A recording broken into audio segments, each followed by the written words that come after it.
네, 우리 하나님 말씀 함께 보겠습니다. 로마서 15장 7절부터 13절입니다. 로마서 15장 7절부터 13절. 아까 광고 시간에 말씀 안 드렸는데요. 우리 두 명이 이제 수련회를 다녀와서 중학생들입니다. 이제 어른 예배 오늘부터 같이 드리기로 했습니다. 그래서 제가 설교 들으면서 쓰라고. 박수 해주시면 감사하고요. 네. 노트도 줬어요. 설교 받아 적으라고. 그래서 우리 하준이 또 하재 또 예배를 드리면서 더 믿음이 성장할 수 있도록 관심 가져주시고, 장하다 이따 말씀도 해주시면 감사하겠습니다.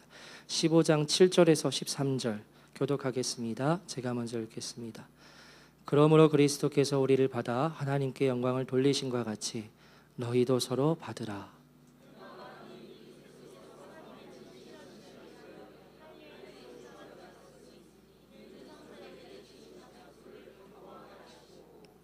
이방인들도 그 긍휼하심으로 말미암아 하나님께 영광을 돌리게 하려 하심이라 기록된 바, 그러므로 내가 열방 중에서 주께 감사하고 주의 이름을 찬송하리로다 함과 같으니라.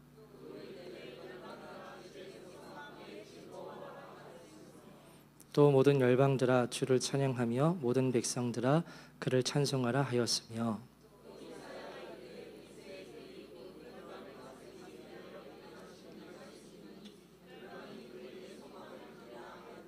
함께 읽겠습니다. 소망의 하나님이 모든 기쁨과 평강을 믿음 안에서 너희에게 충만하게 하사 성령의 능력으로 소망이 넘치게 하시기를 원하노라. 아멘.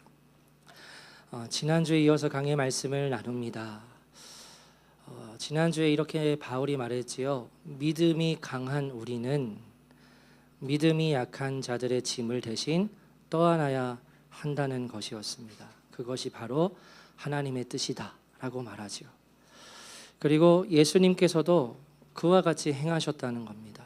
그래서 약한 자들을 돌보시고 약한 자들의 짐을 떠안으셨을 때 수많은 사람들로부터 비난을 받으시고 비방을 받으시는 그 길을 걸어가셨다는 거죠.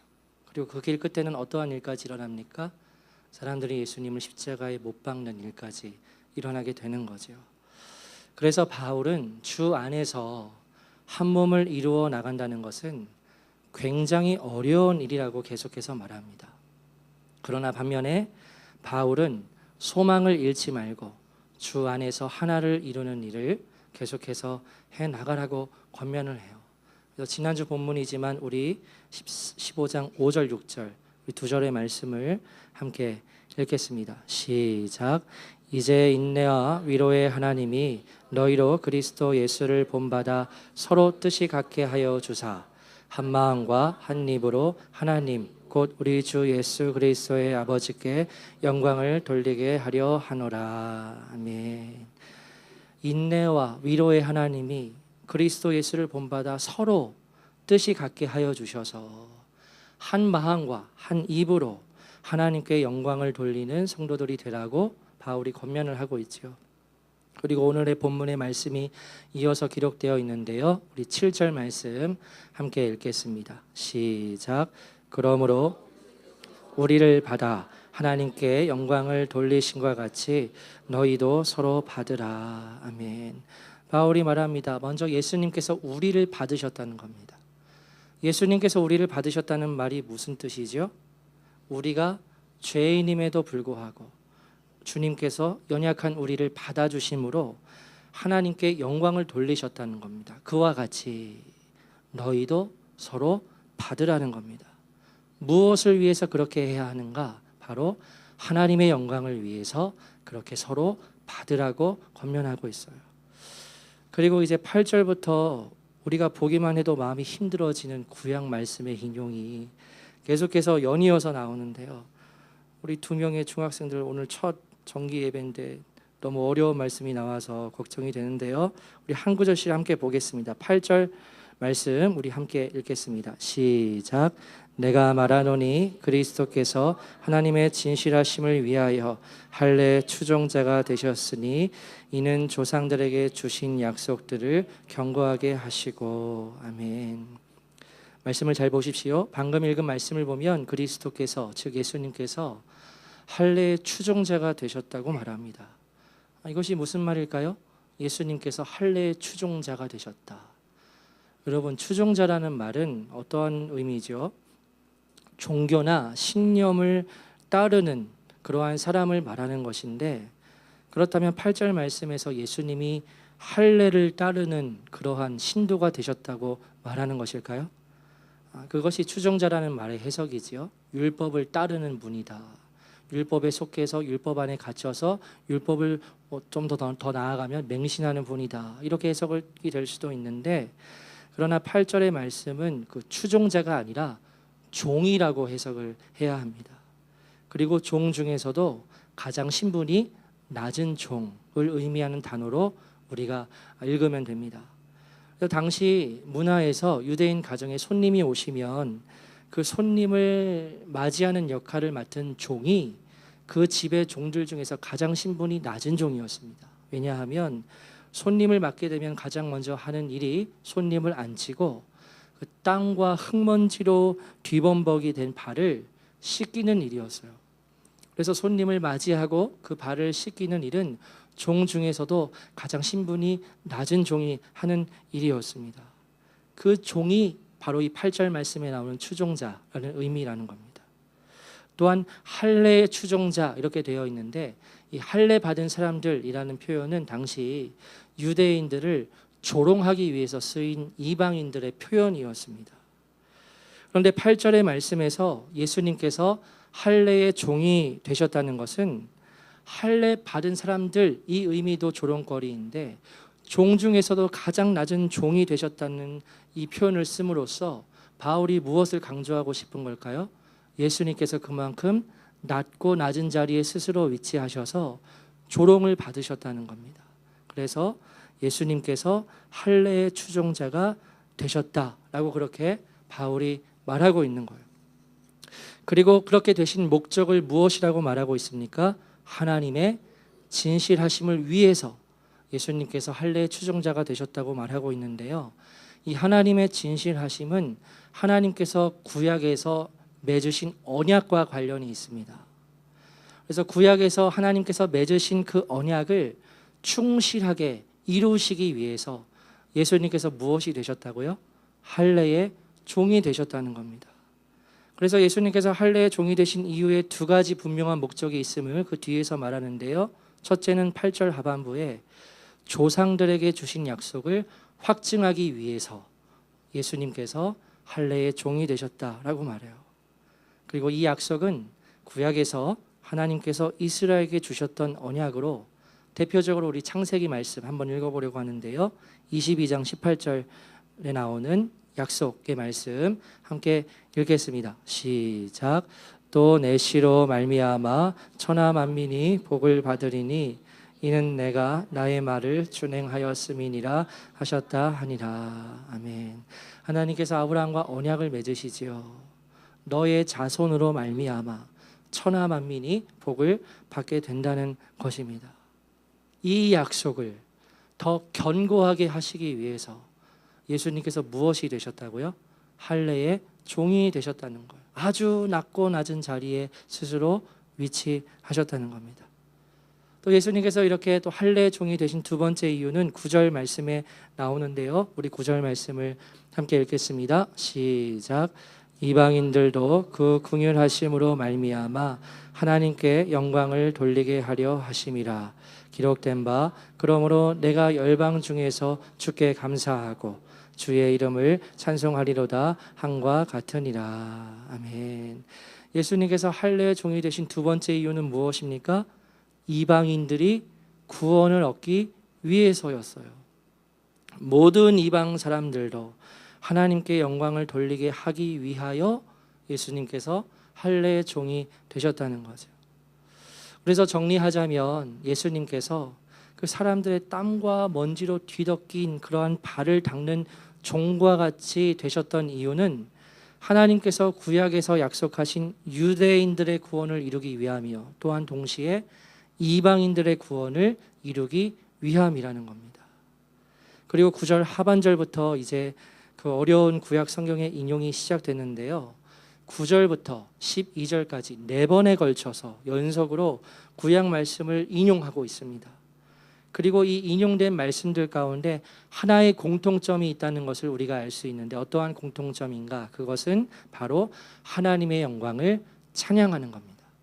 9절부터 12절까지 하나님의 영광을 찬양하는 구약의 말씀들이 4개의 말씀들이 인용되고 있는데요.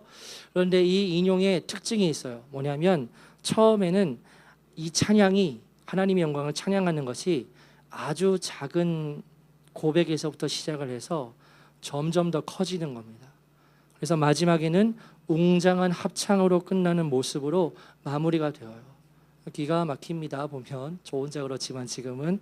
그래서 어떻게 그렇게 진행되는지 함께 보겠습니다. 9절의 하반절을 읽으려고 하는데요. 기록된 바부터요.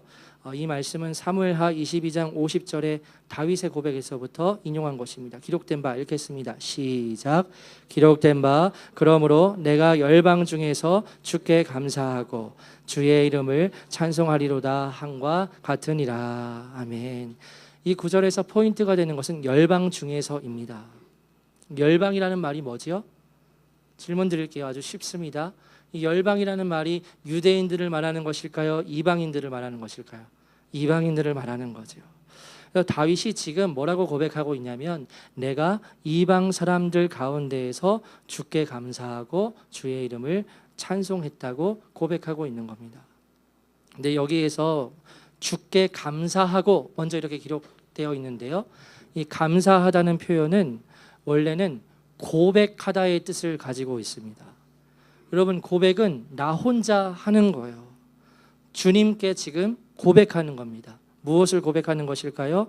예수 그리스도가 나의 주님이시라고 고백하는 겁니다. 그래서 그 고백이 찬양이고 하나님께 영광을 돌리는 거죠. 그것을 주께 감사하고, 이것은 개인의 고백에서부터 시작이 되어요. 찬양이 시작되는 겁니다.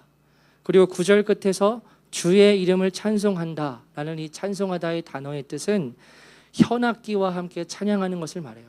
현악기가 줄이 있는 악기죠. 줄이 있는 악기를 튕기면서 하나님을 찬양하는 그러한 뜻의 단어입니다. 그래서 처음에는 혼자의 고백으로 시작을 했다가 함께 악기에 맞추어 찬양을 하는 모습으로 확장이 되고 있는 거죠. 이것이 첫 번째 인용이고요. 우리 그 다음 10절 말씀을 함께 읽겠습니다. 시작. 또 이르되 열방들아 주의 백성과 함께 즐거워하라 하였으며. 아멘. 방금 읽은 말씀은 구약의 신명기 32장 43절에서 인용한 것입니다. 아마 밑에 성경 아래 주석에 다 표기가 되어 있을 겁니다. 열방들아, 즉 이방 사람들아, 주님의 백성과 함께 즐거워하라. 여기에 나오는 주님의 백성은 누구를 말합니까? 유대인들을 말하죠. 그래서 이것은 유대인과 이방인 모두가 하나님을 찬양하고 있고 기쁨으로 즐거워하면서 하나님을 찬양하는 모습을 말합니다. 점점 찬양하는 사람들이 많아지고 있는 거죠. 그 다음 11절 말씀 읽겠습니다. 시작. 또 모든 열방들아 주를 찬양하며 모든 백성들아 찬송하라 하였으며. 아멘. 이 말씀은 시편 117편 1절에서 인용한 것입니다. 전에는 없었던 모든이라는 수식어가 나옵니다. 모든 열방들, 모든 이방인들에게 하나님을 찬양하라는 명령이 나오는데요. 뒤에는 더 확장이 되죠. 모든 백성들아 그를 찬송하라라고 말합니다. 여기 앞에서 쓰인 찬양의 단어와 뒤에 쓰인 찬송은 단어가 서로 다른 단어예요. 원어를 보면 차이점은 뒤에 나오는 찬양한다는 말이 앞에 찬양한다는 말보다 더 큰 소리로 찬양하는 것을 나타냅니다. 그러니까 점점 더 찬양하는 이들의 규모가 확장이 되다가 이제는 정말 이 11절에 이르러서 합창의 클라이맥스에 다다르는 거예요. 왜냐하면 모든 백성들, 유대인과 모든 이방인들을 포함한 모든 백성들이 하나님을 찬양한다고, 또 찬양하라고 그렇게 표현하고 있기 때문이에요. 그 다음 12절 말씀을 함께 읽겠습니다. 12절입니다. 시작. 또 이사야가 이르되 이새의 뿌리 곧 열방을 다스리기 위하여 일어나시는 이가 있으리니 열방이 그에게 소망을 두리라 하였느니라. 아멘. 방금 말씀은 이사야 11장 10절을 인용한 말씀입니다. 또 이사야가 이르되 이새의 뿌리 곧 열방을 다스리기 위하여 일어나시는 이가 있으리니 열방이 그에게 소망을 두리라. 쉬운 말씀이지요. 열방이, 즉 모든 민족들이 열방을 다스리기 위하여 일어나시는 이새의 뿌리 누구십니까? 곧 예수 그리스도께 소망을 두게 된다는 말씀입니다. 이는 하나님의 영광을 찬양하는 모든 백성들의 소망이 누구께 있다는 겁니까? 오직 예수 그리스도께 있다라는 고백이죠. 오직 예수님만이 참된 소망이 되신다는 겁니다. 다음 13절 읽겠습니다. 시작. 소망의 하나님이 모든 기쁨과 평강을 믿음 안에서 너희에게 충만하게 하사 성령의 능력으로 소망이 넘치게 하시기를 원하노라. 아멘. 아까 말씀드렸듯이 바울은 9절부터 12절까지 하나님의 영광을 찬양하는 모습을 인용하여서 확장시키고 클라이맥스까지 다룹니다. 처음에는 작은 개인의 고백에서부터 시작해서 점점 더 열방 가운데 확장이 되고 모든 백성들이 하나님을 찬양하는 합창의 클라이맥스까지 묘사하고 있죠. 그런 다음 23절 말씀에서 다시 현실로 돌아옵니다. 현실은 어디이지요? 로마 교회 안이라는 현실이지요. 그리고 이렇게 말합니다. 소망의 하나님이 모든 기쁨과 평강을 믿음 안에서 너희에게 충만하게 하사 성령의 능력으로 소망이 넘치게 하시기를 원하노라. 여러분, 바울이 왜 소망의 하나님이라고 말할까요? 로마 교회에는 사명이 있었습니다. 무슨 사명이지요? 이 세상의 모든 열방이 하나님을 찬양하게 하는 사명이었습니다. 그 사명이 로마 교회의 성도인 여러분에게 있다는 겁니다. 그러면 그 사명을 감당하기 위해서는 어떻게 해야 하지요? 지금 이 로마 교회 안에 존재하는 다름과 갈등의 문제들을 해결해야 한다는 겁니다.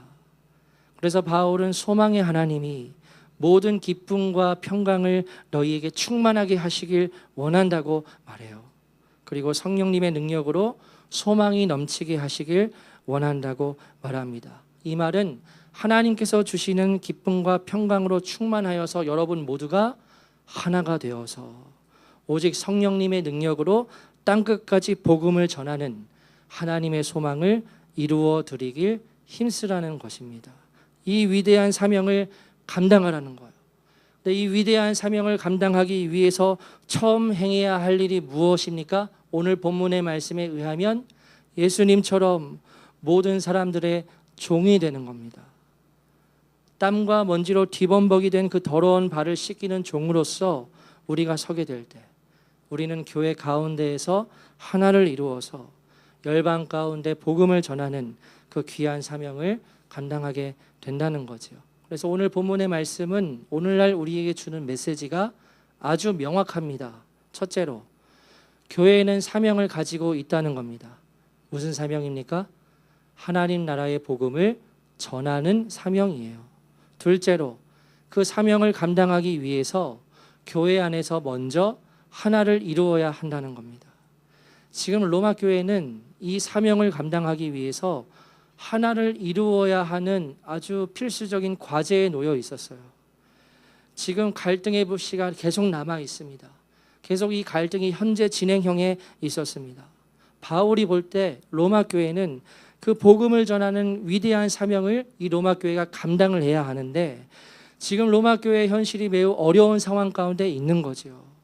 그래서 바울이 로마서 12장부터 아주 많은 지면을 할애해서 교회라는 것이 무엇인지 다시 설명을 하는 겁니다. 그리고 지금 로마 교회 안에 있는 그 갈등의 내용을 직접적으로 말하죠. 음식 문제, 여러 가지 문제를 직접적으로 드러내면서 주 안에서 하나를 이루라고 권면하고 있는 거예요. 그래서 교회가 하나를 이루게 될 때 셋째로 주의 복음을 전하는 사명을 감당하라는 겁니다. 모든 열방에 그 복음을 전하라는 거죠. 바울이 로마서를 쓸 당시에 아직 열방의 복음이 많이 전해지지는 못했습니다. 그때 바울이 아시아라는 대륙이 혹은 아메리카라는 대륙이 있다는 것을 바울이 알았을까요? 몰랐겠지요. 그때 아시아, 아메리카, 바울이 어떻게 알았겠습니까? 이 세상이 어떻게 구성되어 있는지 바울은 몰랐을 거예요.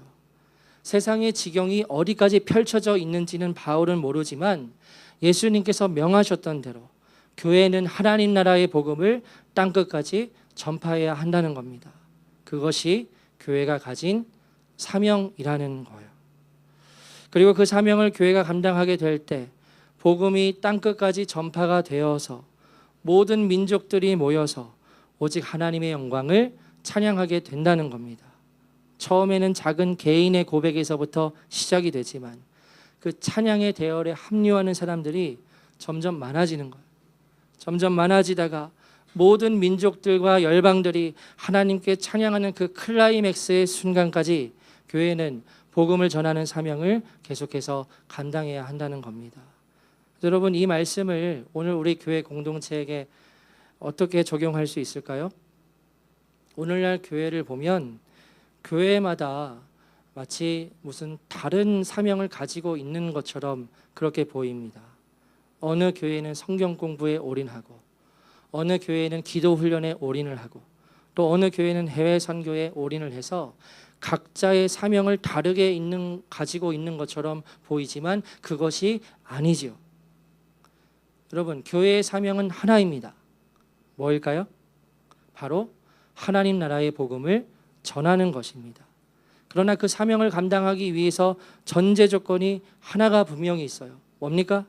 그것은 교회가 한 마음과 한 입으로 하나님께 영광을 돌리며 서로의 연약한 짐을 대신 질 수 있는 공동체가 먼저 되어야 한다는 거예요.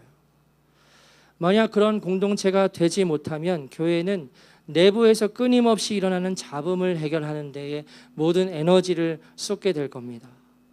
그래서 교회가 진정 감당해야 할 사명들을 감당하지 못하게 되는 거예요. 교회의 사명은 하나입니다. 뭐라고요? 하나님 나라의 복음을 전하는 거예요. 근데 이 사명을 감당하지 못하게 교회에서 끊임없이 여러 가지 문제와 잡음들이 일어나는 거예요. 저는 어렸을 때부터 이러한 모습을 너무나 많이 봐왔습니다. 너무나 많이 봐왔어요. 담임 목사와 장로가 알력을 가지고 싸웁니다. 시험 들었다고 교회에 나와서 목회자를 흔들고 교회 리더십들을 흔듭니다. 이러한 모습들을 저는 어렸을 때부터 사역을 하면서 너무나 많이 봐왔어요. 그래서 교회가 하나님 나라의 복음을 전하는 사명을 감당해야 하는데, 전해야 되는데 그 사명을 감당하지 못하고 끊임없이 일어나는 문제와 잡음들을 해결하다가 모든 에너지를 쏟고 하나님의 뜻을 전혀 이루지 못하는 교회들로 서게 되는 그 경험을 제가 너무나 많이 했고 아마 여기 계신 분들도 많이 하셨을 겁니다. 그것은 이미 교회가 아니죠. 교회가 아니에요. 교회의 존재 이유를 상실하는 거예요. 그렇게 되지 않으려면 어떻게 해야 하는가? 가장 먼저 우리가 힘써야 할 일은 주 안에서 서로의 연약한 짐을 대신 지는 겁니다. 불만과 불평을 표하기보다 예수님처럼 발에 있는 땅과 먼지를 씻어주는 그러한 겸손한 마음을 가지고 서로를 배려하고 하나를 이루어야 합니다. 이 전제 조건이 이루어져야 우리는 그 이후에 우리 교회에게 주어진 사명을 감당할 수 있게 될 것이고 하나님의 영광을 참여하는 그 대열에 서게 될 것이며 하나님으로부터 정말 쓰임을 받는 그러한 진정한 공동체가 될 것입니다. 우리 더가스펠 교회가 이와 같은 교회 공동체가 되기를 주님의 이름으로 간절히 소망합니다. 이번 주에 청년부 수련회가 있는데요. 수련회 가기 전에 나누어야 할 중요한 말씀이 있어서 나누고자 합니다. 이 말씀은 청년들과 관련된 이야기이지만 우리 모두에게 해당되는 이야기라고 생각을 하시고 들으시면 좋을 것 같습니다. 저는 성경에 분명히 기록되어 있듯이 반드시 물과 성령으로 거듭남을 경험해야만 구원받은 사람이 되어 하나님의 나라에 들어갈 수 있다고 믿습니다. 저는 그렇게 믿습니다. 교회 수십 년 신앙생활한 것 다 필요 없고 반드시 물과 성령으로 거듭남을 경험해야지만 하나님 나라에 들어갈 수 있다고 믿습니다. 근데 예외가 있다고 생각을 해요. 어떤 예외냐? 지적 장애가 있거나 혹은 치매나 혹은 임종 직전에 의식이 없는 상황 가운데 있을 때 하나님의 특별한 은혜가 있을 수 있다고 생각을 합니다. 그러나 그러한 경우를 제외하고는 누구든지 거듭남을 경험해야 성경에서 말하는 진정한 믿음을 가질 수 있다고 생각을 해요. 그래서 저는 교회 안에 있다고 해서 모두 다 구원을 받지 않을 수 있음을 강조하여서 말씀드리는 것을 꺼려하지 않는 편입니다. 성경의 진리가 그렇게 말씀한다고 믿기 때문입니다. 그래서 우리 청년들이 이렇게 주일마다 교회에 와서 예배를 드리는 것이 지금 세대로서는 너무너무 귀한 그러한 모습이지만, 그러나 그렇다고 해서 이 모두가 다 구원을 받았다고 저는 생각을 하지는 않습니다. 그러면 어떻게 하면 물과 성령으로 거듭날 수 있는가? 제가 지난 주일 교회학교 설교에서 말씀을 전했는데요. 왜냐하면 수련회를 앞두고 참여하는 저 2명의 아이들에게 분명한 메시지를 전해주고 싶었습니다. 거듭난다는 것을 예수님을 개인적으로 만나는 것으로 표현을 해서 이렇게 말했어요. 얘들아, 갈망의 마음이 중요해. 갈망하는 마음을 가지고 찬양하고 말씀을 듣고 기도해야 너희들이 예수님을 개인적으로 만날 수 있어 라고 그렇게 말씀을 전했습니다. 그래서 주일 출발 하루 전이죠.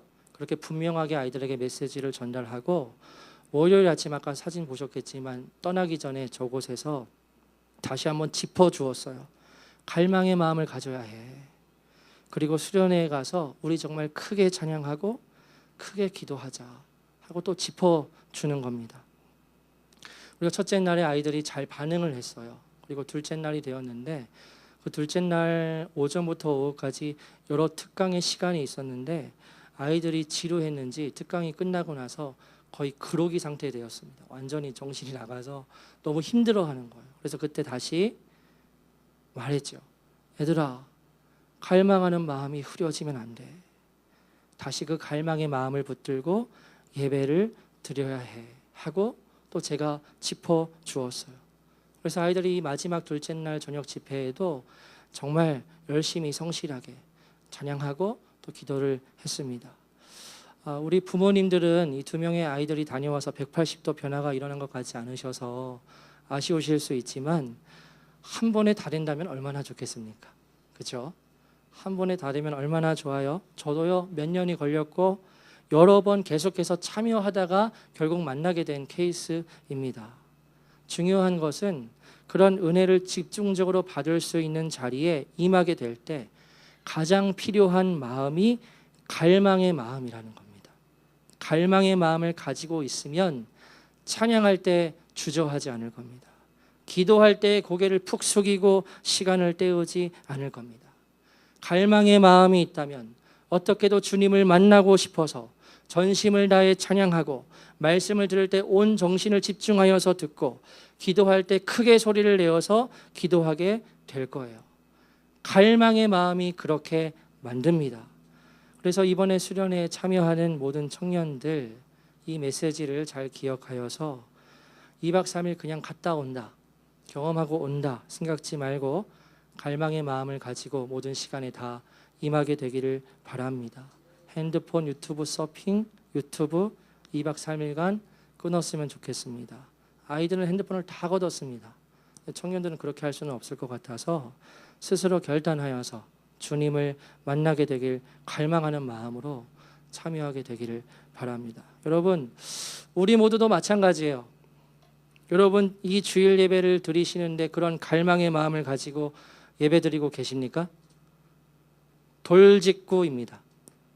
갈망의 마음을 드리고 지금 이 자리에 앉아 계신가요? 정말 그런 갈망이 여러분에게 있으십니까?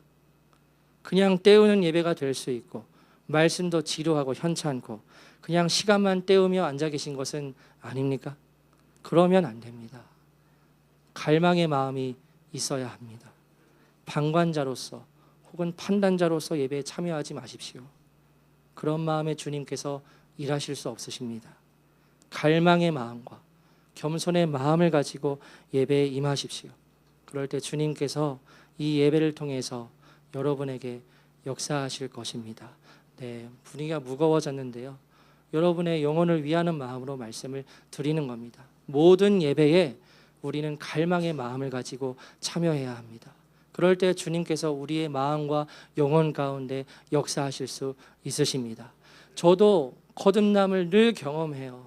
저는 제가 100% 거듭났다고 확신하지 않습니다. 얼마든지 저도 하나님 앞에서 거듭나지 않았을 수도 있다는 가능성을 가지고 저는 신앙생활을 하고 있어요. 여러분들도 다 그렇게 마찬가지로 내 믿음을 점검해 보셔야 합니다. 내 마음 가운데 정말 예수 그리스도께서 계신가? 그것을 점검하는 사람들은 예배를 그냥 때우지 않지요. 어떻게 때웁니까? 갈망의 마음을 가지고 주님을 찾고 찾을 수밖에 없는 거지요. 그와 같은 살아있는 마음을 가지고 예배에 임하는 우리 모두가 되었으면 좋겠어요. 그래서 이번 주간에 이루어지는 청년부 수련회를 위해서 기도해 주시고 반드시 9명입니다. 저까지 10명인데요. 9명 물과 성령으로 반드시 거듭나는 은혜를 경험하고 돌아올 수 있도록 마음을 다해서 기도해 주시면 감사하겠습니다. 우리 찬양하고 기도하겠습니다.